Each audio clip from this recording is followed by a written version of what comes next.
Sometimes love can hurt, or more. Yeah.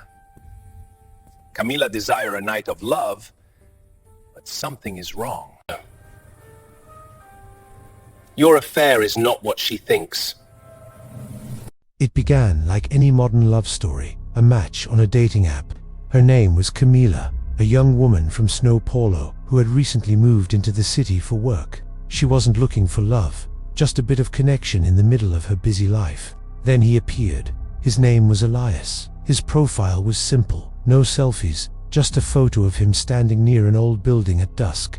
His message was polite, direct, almost poetic. They started chatting every night. His words were charming, but something about them felt old-fashioned.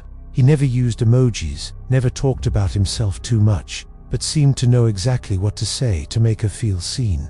"You have a rare energy," he once wrote. "It's been a long time since I've felt drawn to someone like this." After a week, he invited her to dinner at a quiet restaurant in the old part of the city. "It's peaceful," he said, "the kind of place where people truly see each other." She agreed, though a strange chill ran down her spine as she typed yes. That night, she dressed carefully, a black dress, soft perfume, a touch of lipstick.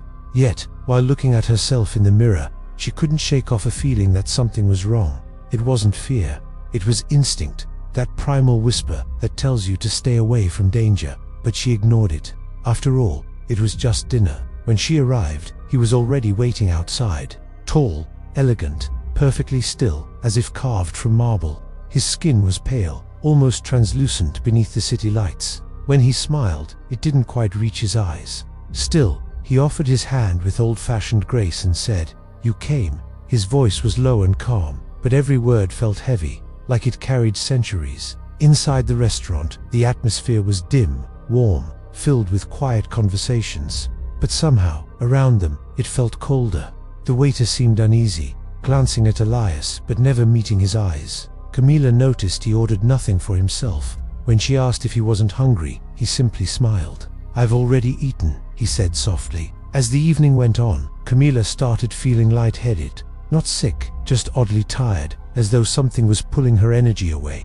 His gaze was fixed on her, too intense, too still. Every time she tried to look away, she felt drawn back, trapped in the golden-brown depth of his eyes. There was no sparkle of life in them, only hunger. At one point, she reached for her wine glass and noticed his reflection in the window beside them.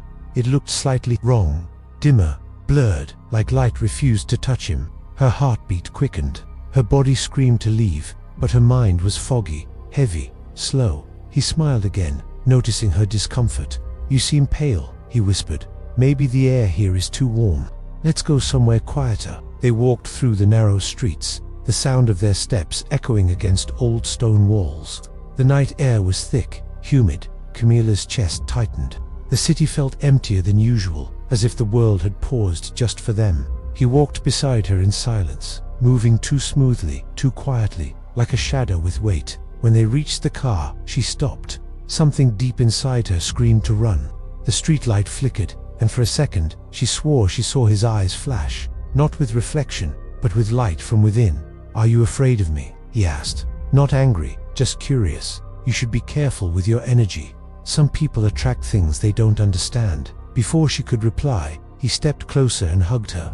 His skin was cold, lifeless.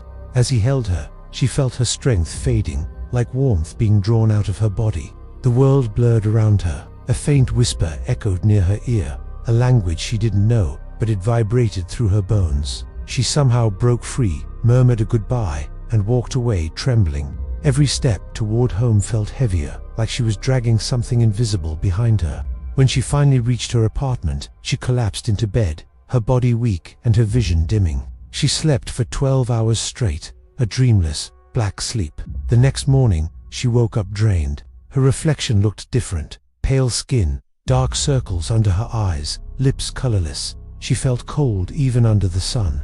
The perfume she wore the night before now smelled faintly of iron. In her mind, his words kept echoing, "Be careful with your energy." Days later, she shared her story online. Some called it anxiety, others said she was hypnotized, but deep down, she knew what she had felt. The pull, the hunger, the emptiness that followed. She hadn't met a normal man. She had met something ancient, something that didn't drink blood, but life itself. And sometimes, late at night, when she looks out her window, she swears she sees him across the street, still watching, still smiling. Some predators are sweet and charming. It's up to you now to decide, real or not. Good night.